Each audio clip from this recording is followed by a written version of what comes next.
할렐루야. 오직 예수, 마라나타, 성령 충만.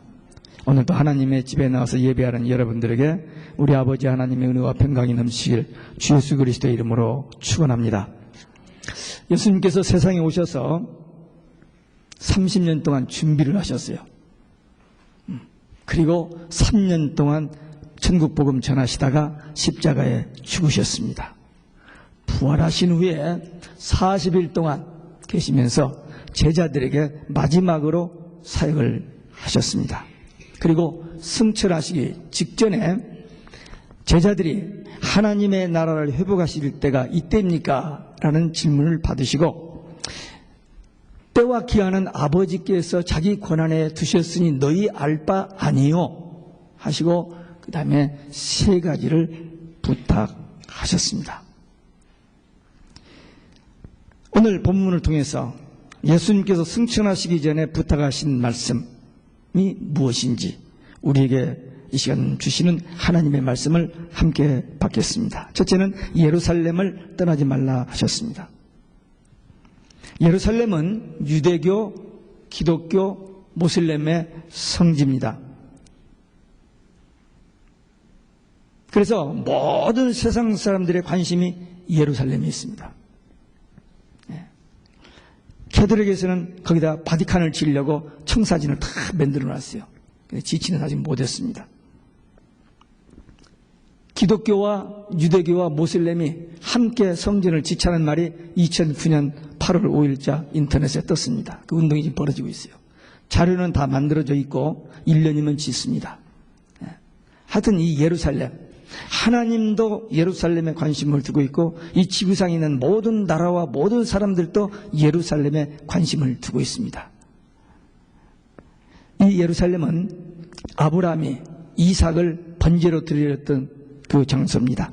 솔로몬이 성전을 지었던 장소입니다. 예수님이 십자가에 못 박히시고 죽으셨다가 부활하셨고 구원을 이루시고 교회가 시작된 곳이고 주님이 다시 오실 것도 예루살렘입니다. 그래서 예수님께서 예루살렘을 떠나지 말라고 제자들에게 부탁을 했습니다. 예루살렘은 교회를 의미합니다. 그래서 예수님께서 제자들에게 부탁하신 첫 번째 말씀은 교회를 떠나지 말라는 겁니다. 교회. 제자들에게 예루살렘을 떠나지 말라고 하신 이유가 뭐냐? 다시 말하면 성전이 있기 때문에 하나님의 집, 다시 말하면 만민이 기도하는 집, 하나님의 임재하시고 하나님의 말씀이 선포되어지고 구원받는 역사가 일어나는 교회, 이 교회를 떠나지 말라. 교회 중심의 신앙생활을 하라는 것입니다. 이스라엘 백성들이 광야길을 갈 때에 항상 성막 위에 구름이 있었어요. 그 지성소 위에 이렇게 구름이 떠 있었어요. 하나님의 임재를 표현했습니다. 그들이 그 광야에서 자기들 힘으로는 하루도 살아갈 수가 없습니다. 물도 없죠. 먹을 것도 없죠. 햇빛 뜨겁죠. 밤에 짐승이 있죠. 어떻게 삽니까? 근데 하나님께서 그들을 지켜주시고 보호하시고 인도하셔서 하나님의 임재를 나타냈던 것입니다. 그래서 항상 그들은 성막을 중심에서 살았어요. 교회 중심의 생활을 의미합니다. 우리 성도들도 교회 중심, 하나님 만나는 곳, 기도하는 곳, 말씀을 듣는 곳, 은혜 받는 곳, 천국 비밀을 깨달아 아는 곳, 그리고 훈련받아 주의를 감당할 수 있는 곳, 하나님을 만나는 곳이에요. 여러분들 하나님 만나셨습니까? 예. 하나님은 어떻게 만나나? 예. 하나님은 영이십니다. 우리 눈에 보이질 않아요. 그러나 믿는 자의 마음속에 성전 삼고 계시거든요. 그래서 우리는 하나님을 만난 자는, 체험이 있는 자는 확신이 있습니다. 그래서 우리는 하나님을 만난 사람들입니다. 물을 떠난 고기는 죽습니다. 교회를 떠난 성도는 역시 영적으로 죽습니다. 교회를 떠나서는 구원의 길이 없고, 교회를 떠나서는 하나님 만나는 길이 없습니다. 예수님 만나는 길이 없어요. 천국 가는 길이 없습니다. 그래서 교회 생활을 잘못하는 사람은 여러 가지 시험과 환란이 옵니다. 세상 사람들은 상관없어요. 그들은 뭐 자기 잘난 맛을 자기 실력 능력으로 이렇게도 저렇게도 살지만 우리 예수 믿는 사람은 교회 생활을 바로 해야 돼요. 신앙 생활을 바로 해야 됩니다.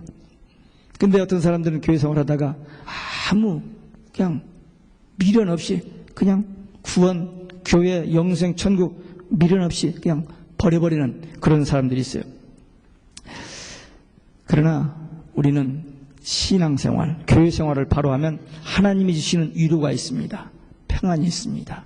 기쁨이 있습니다. 세상이 줄 수 없는, 주지 않는 그 참된 그 기쁨, 평안, 그런 것이 우리 신앙생활, 이 교회생활을 통해서 우리에게 주시는 은혜입니다. 돈 많이 벌고 성공 출세했어도 평안이 없으면 우울증에 빠지고 자살해요. 그러나 가진 거 없어도 주님이 주시는 위로와 평안이 있으면 감사하고 기뻐하는 거예요.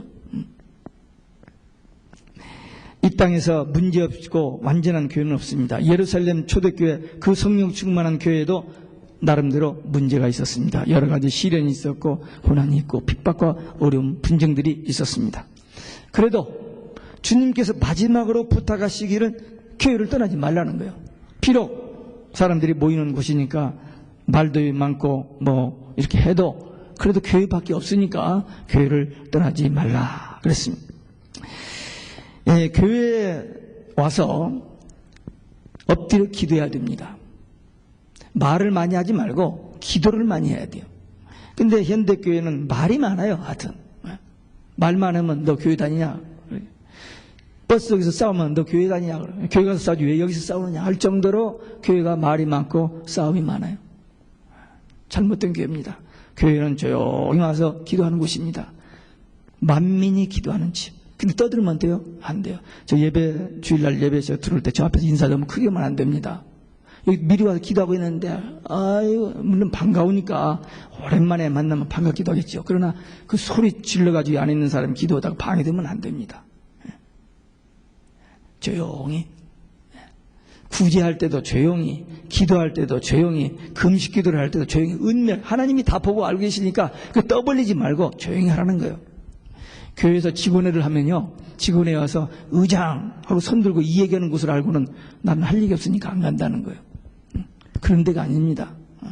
교회 와서는 조용히 하나님 앞에서 신전의식, 하나님 앞에서 예배하는 거고, 하나님 앞에서 봉사하는 것이고, 하나님 앞에서 섬기는 거예요. 그러니까 교회 와서는 조용히 해요. 조용히 해도 주님이 다 보고 계시고 알고 계세요. 이름 없이 빛도 없이 해도 주님은 다 보고 계세요. 알고 계십니다. 그 마음의 기쁨도 위로도 평강도 주십니다. 그런데 사람 앞에 보이려고 하면은 시험에 들고 다른 사람들도 시험에 빠지게 해요.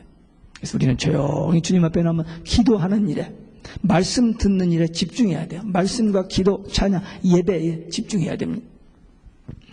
특별히 제가 이제 목회하면서 이 신앙생활하는 분들을 가만히 보면은 새벽 기도하는 분들 참 귀하게 봅니다. 아침에 좀 일어나기 힘들지만 하루의 첫 시간을 하나님 앞에 드리는 그 믿음, 그들의 마음에 주님이 주시는 참된 그 평안, 그 영적인 어떤 부유, 풍성함을 누리는 것을 보게 됩니다.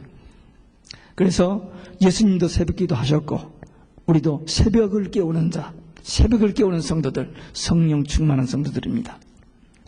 예수님 부활도 새벽에, 홍해바다도 새벽에 갈라지고, 성령 강림도 새벽에. 그래서 이 새벽에 그 역사가 많이 일어나서, 그러니까 우리는 새벽을 깨우는 성도, 그래서 성령 충만을 받아야 됩니다. 교회 중심의 신앙생활을 했던 사람들이 영국에서 미국에 건넌 청교도들입니다. 그들이 1623년에 미국에 건너왔는데 그들은 먼저 교회를 세웠어요. 그 다음에 학교를 세웠습니다. 그리고 자기 집을 세웠어요. 근데 자기 집을 세울 때도 창문을 교회 쪽으로 냈습니다. 교회를 바라보게.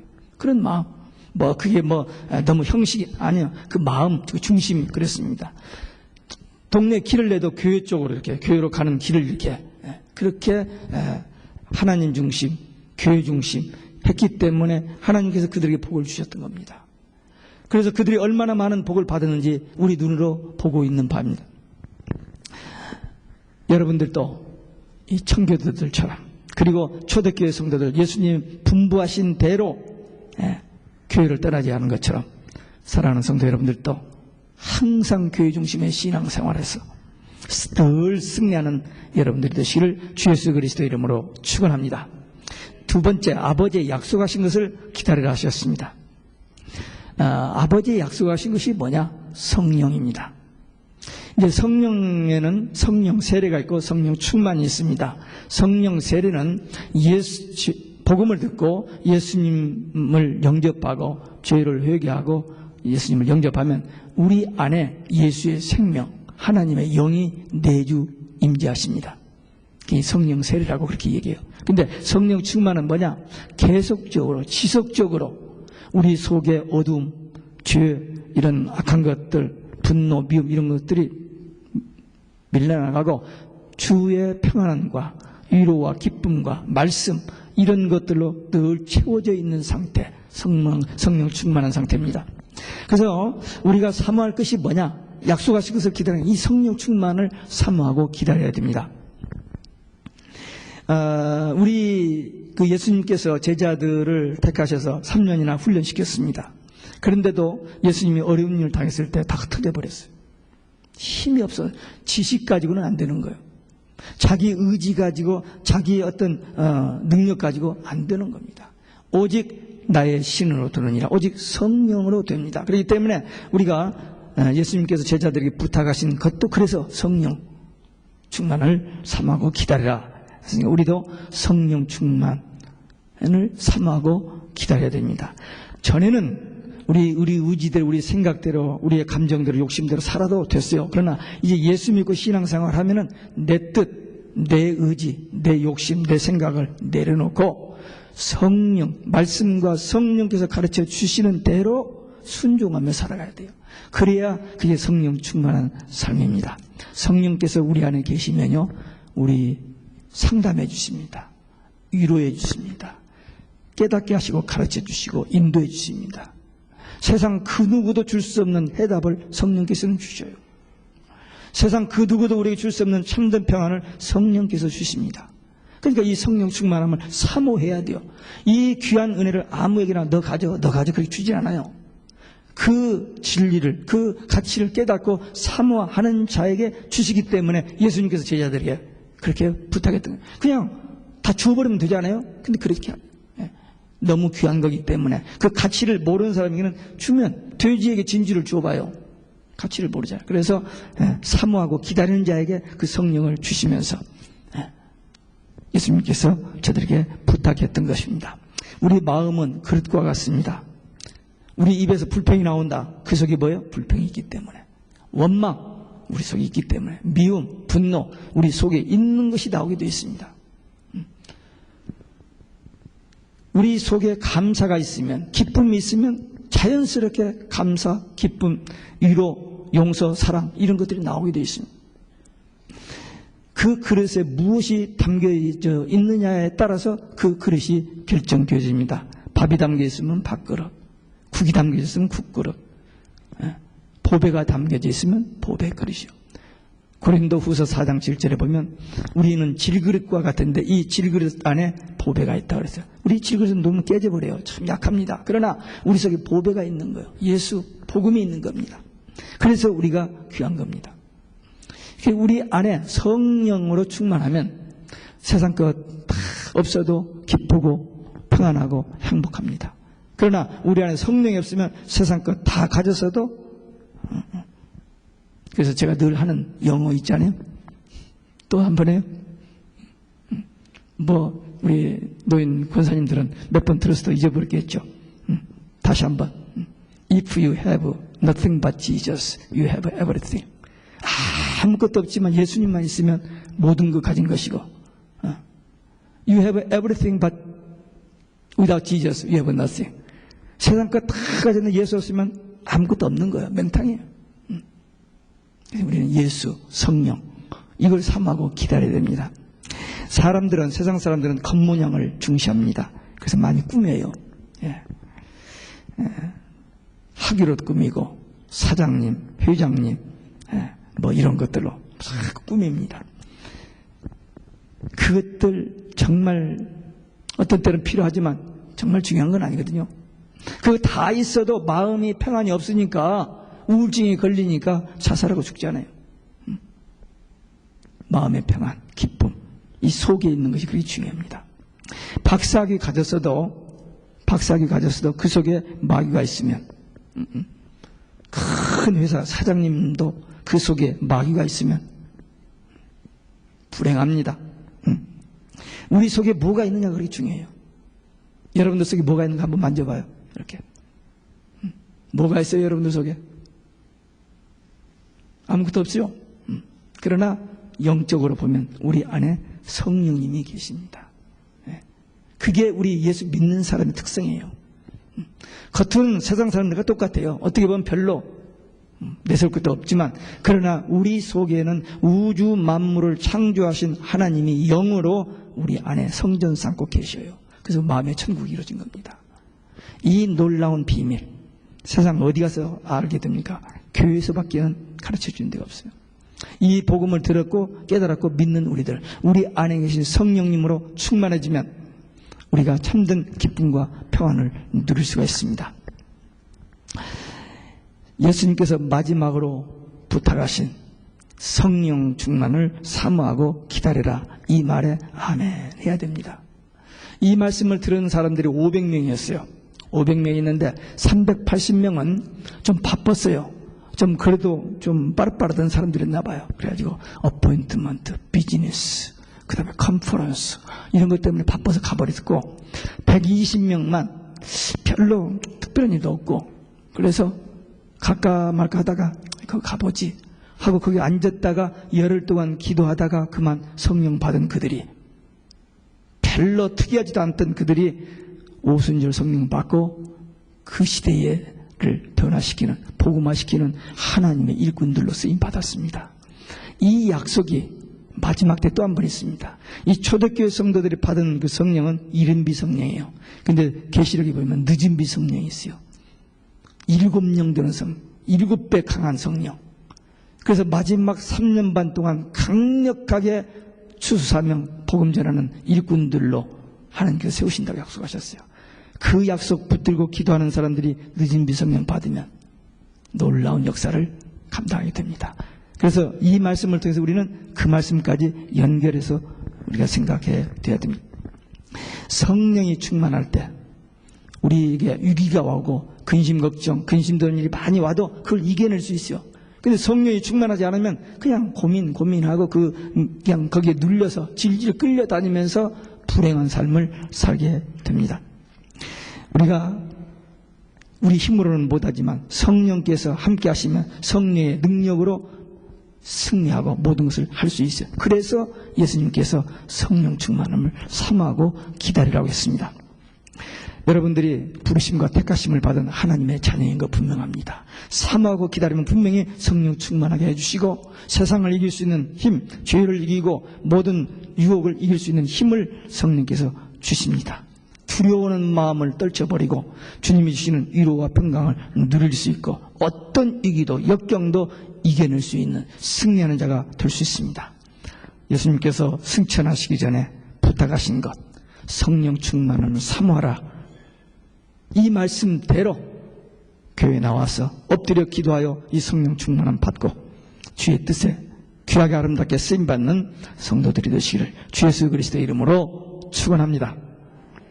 세 번째 8절에 보니까 오직 성령이 너희에게 임하시면 땅끝까지 이르러 내 증인이 되라 하셨습니다.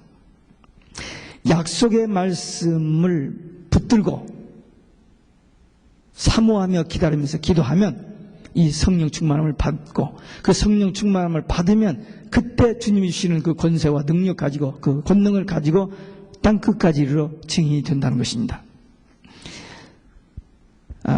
초대교회 성도들 그들이 처해 있는 그 환경은 참 열악했습니다. 아직 그들이 예수님의 제자들은 훈련을 받았습니다만 다른 성도들은 그 훈련도 제대로 받지 못한 상태에서 초신자들입니다. 모태신앙도 아니고 오랫동안 집사, 권사, 장로 한 것도 아니고 초신자들이에요.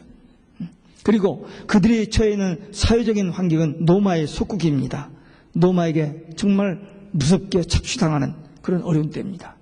또 유대 종교인들이 얼마나 핍박을 하고 죽이려고 하는지 몰라요.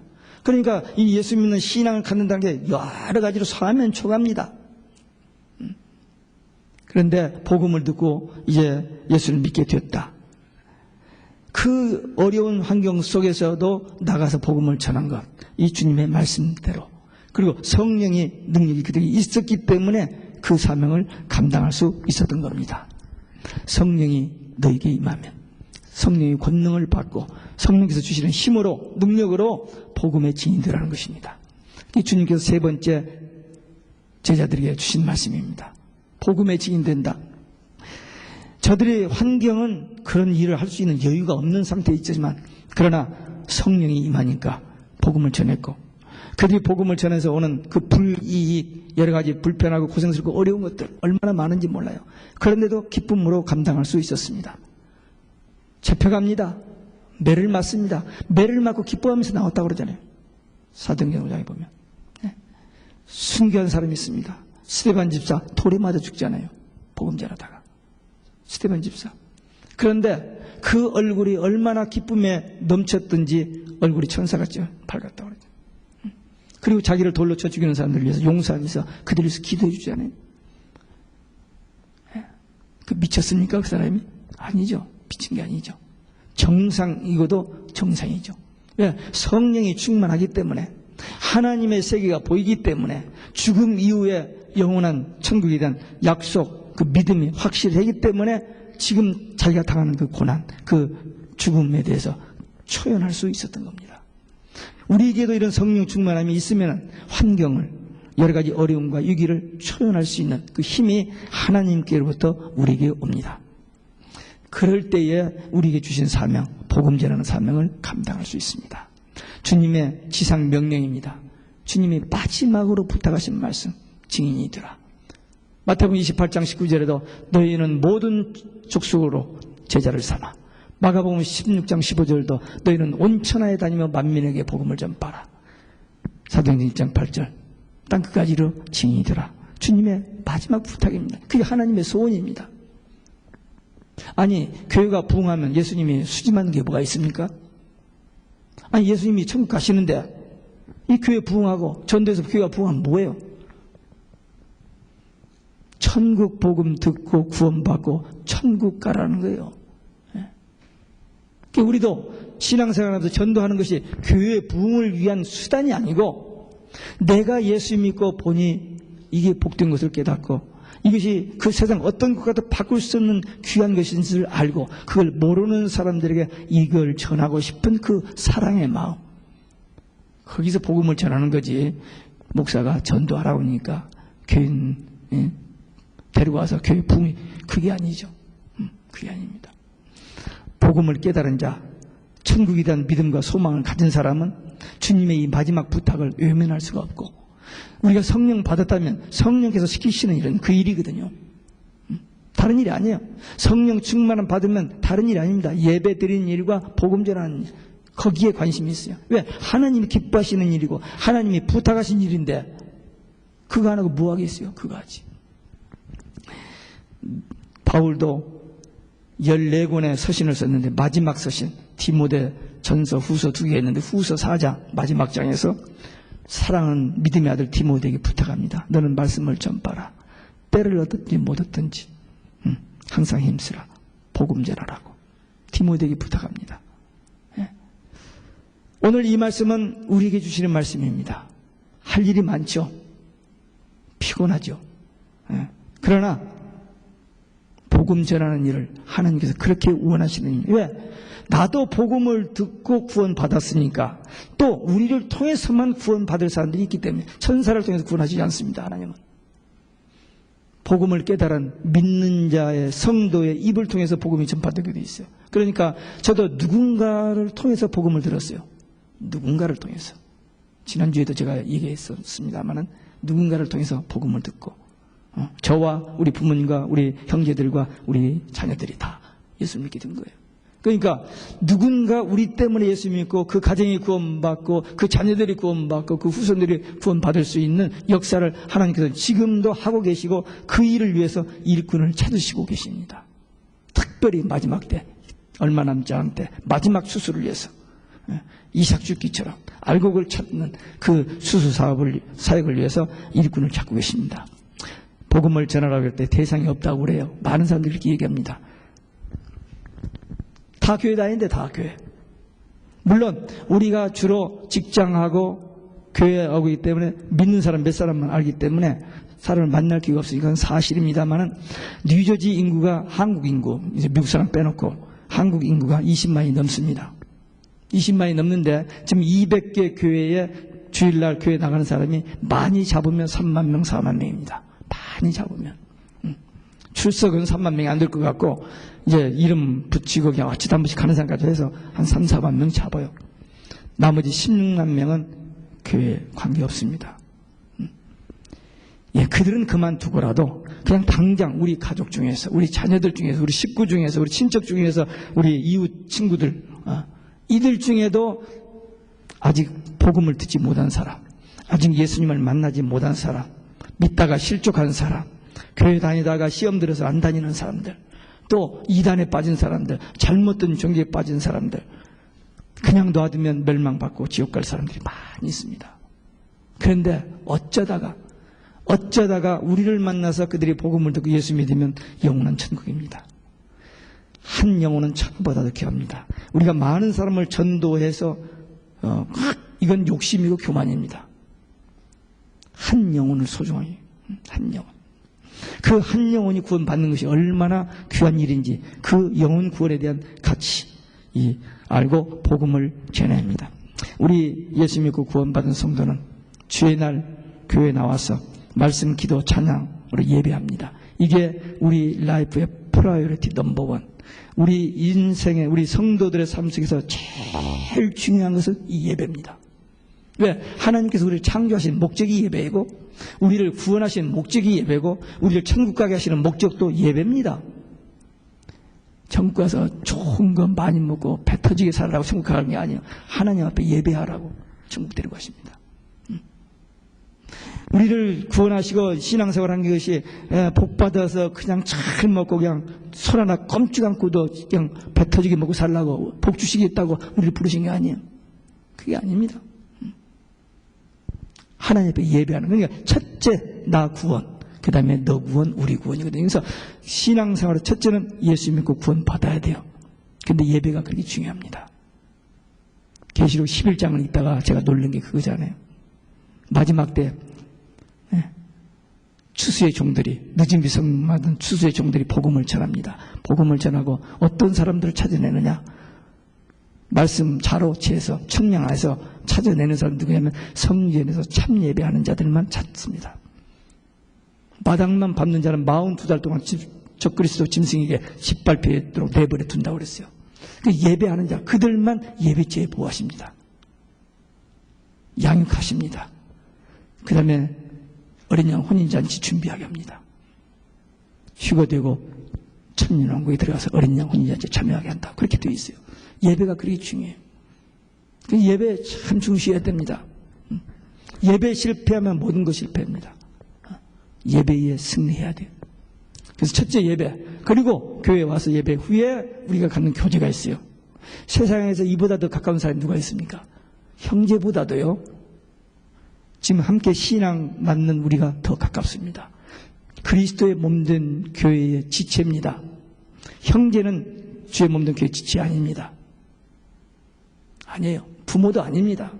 우리가 지체예요. 함께 천국 갈 사람들이고 주의 몸된 교회의 지체이기 때문에 세상 어떤 그보다 더 가까운 게 우리 교인들입니다. 그러니까 여기서 건전한 교제, 맨 음식 얘기하고 옷 얘기하고 뭐 영화, 성우 이야기 뭐 이런 거 하지 말고 정말 말씀과 기도, 그 하나님께서 내게 행하신 일, 이런 교제, 그런 교제하고, 그 다음에 우리 각자 맡은 직분들 있잖아요. 사역들 있잖아요. 그 사역에 봉사하고, 그리고 말씀으로 훈련받아서 엿새 동안 세상에 나가서 우리를 만나는 모든 사람들을 향해서 예수가 그리스도이신 것, 예수 믿으면 구원받고 천국 가는 이 복음을 그렇게 요란스럽게 뭐 성경 지식을 많이 갖다 대면서 그럴 필요가 없어요. 내 안에 계신 성령께서 가르쳐 주시는 대로, 감동하여 주시는 대로 순수하게 복음을 전하면 하나님께서 꼭 예비된 자, 갈급한 자, 그 영혼을 만나게 하셔서 똑 떨어지게 합니다. 예, 그런 일들이 있어요. 체험해 보시면 합니다. 그 일에 우리 쓰임 받아야 돼요. 땅 끝까지를 복음의 증인들이라고 그랬어요. 전도해야 됩니다. 아멘. 예, 대답이 안 나오죠. 못하니까, 하고 싶지 않으니까, 예, 안 되니까 전도가 안 되죠. 그러나 건강할 때, 시간 있을 때, 물질 있을 때, 기회 주셨을 때 해야 합니다. 만사에는 기회가 있습니다. 때가 있습니다. 언제까지 우리가 전도할 수 있을 것 같아요? No. 지금 우리가 오직 예수라고 하고 있지만 조금만 더 있으면 오직 예수 할 수 없는 때가 옵니다. 왜? 지금 모든 세상 종교가 다 하나로 묶어졌고 기독교도 하나 되어가지고 모든 종교의 구원이 있다라고 지금 세상이 다 그렇게 가고 있는데 우리만 눈통성 없게 좀 바보같이 오직 예수 하고 있는데 더 이상 이 말을 못할 때가 곧 옵니다. 저는 그렇게 봐요. 복음 전하고 싶어도 지나가 버려. 시간이 없을 때가 지나가 버릴 수 있습니다. 그러니까 지금 미루지 말고 오늘 복음 전해야 돼요.